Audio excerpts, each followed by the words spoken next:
Welcome to the Lineup Machine. If you're curious about how I got the numbers you see in front of you, I encourage you to read the article I wrote or to reach out to me directly.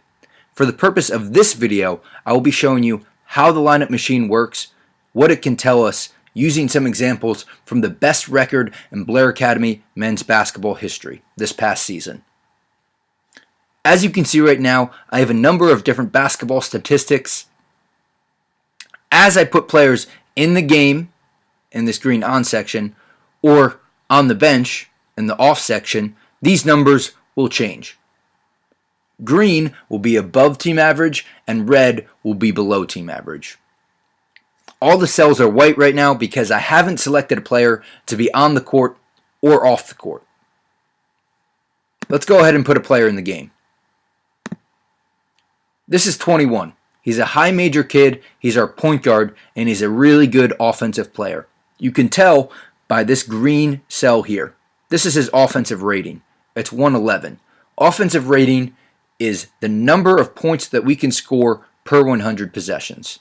Defensive rating is how many points the opponent can score in 100 possessions. And net rating is simply the difference between the offensive rating and the defensive rating. If you're not sure what a stat means, you can simply scroll over it to get a little bit more detail about what it is. I want you to keep an eye on the total number of possessions right now. As I add a second player into the game, you'll see that the total number of possessions has decreased. This is because no longer am I looking at all of the possessions where 21 is in, but now the possessions where 21 is in and 30 is in.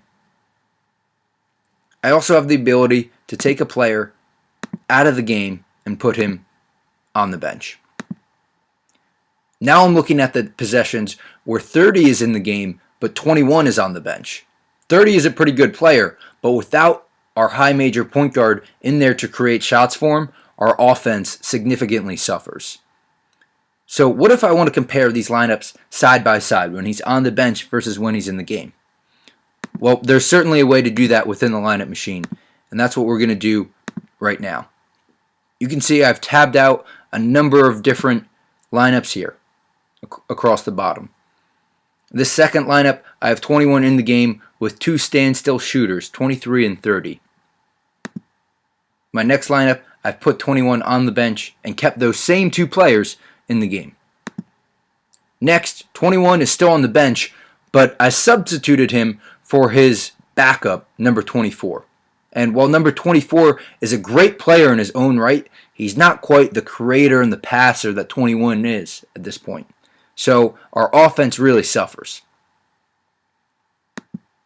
And this is when 24 is in the game with two different bench players. And those three starters that we saw in the first lineup are all now on the bench together. So let's go ahead and look at these lineups side by side.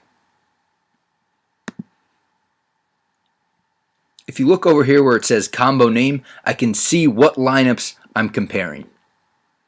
The numbers that are listed first are the players that are in the game, and the numbers that are in parentheses are the players that are sitting on the bench. So I have selected our three starters, 21 our point guard, and 23 and 30, two standstill shooters, to be on the bench.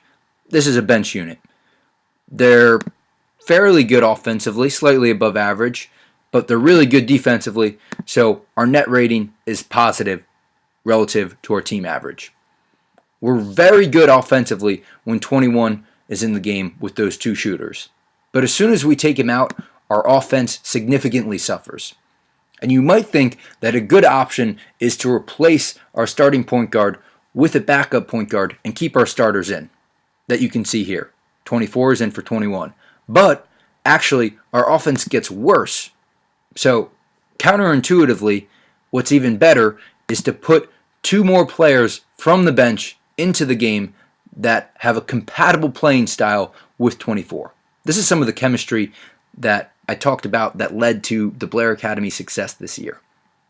And as you can see, I have a number of different stats, both defensive stats, so when our team's on defense, how well does the other team shoot from three, how many threes do they take, how much do we foul, How much does the other team assist? How many offensive rebounds does the other team get?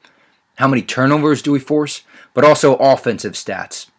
The same thing. How much do we get to the line? How many threes do we take? And so on and so forth. But looking at these numbers can be difficult in this setting, even if they're color coordinated. So something that can make this easier is graphs. Let's take a look at the graph that we have in front of us. On the x-axis, I have charted three-point rate. That is the percentage or the proportion of shots that we take that are three-pointers. And along the y-axis, we have foul percentage, which is simply how many plays end in a foul. This red bubble here is our starting unit that we talked about. It's 21, our point guard, and 23 and 30, those two standstill shooters. As you can see, 112 is our offensive rating. That's pretty good. 112 is our offensive rating, which is the size of the bubble. The size of the bubble represents how good we are offensively. So you can see these two bubbles are pretty comparable, same with these two, but the green one is suffering and the yellow isn't a very good offense either. Like I said, red is our starting unit. When we take 21 out of the game and put him on the bench, we see what happens. The size of the bubble decreases. We're taking more threes, we're getting fouled slightly more, but they're not very clean looks. So our offense suffers. So let's put our backup point guard in the game, 24. That's not much better. Our style of play has changed. We're shooting a lot less threes and getting fouled more, but our offense just isn't good. So let's put in two more players from the bench and let our starters all get a breather together. Now we can see that the purple bubble is comparable in size to the red bubble. This means our offensive rating is about the same. But this is not our starters, this is a bench unit that's able to do this. And they're doing it in a completely different way. They're not shooting a lot of threes. Only 35% of their shots are threes. But they're getting in the lane, they're getting high percentage two-point looks, and they're getting fouled and knocking down their free throws. So, therefore, they're still a good offensive option. But as a coach, this is not intuitive. You would think, all right, I want to keep my two starters in the game, and I'll put in my backup point guard, and we'll be fine.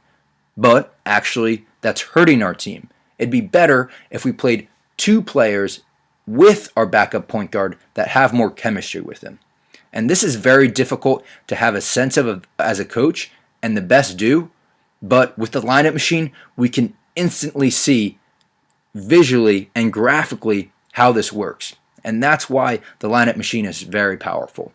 I've only begun to scratch the surface on what some of these graphs and numbers can tell us. I would love any feedback that you guys can give, both positive and constructive criticism. And I want to understand what you would do as a coach with the lineup machine to help your team succeed. Thank you so much for watching, and have a wonderful day. Go Bucks!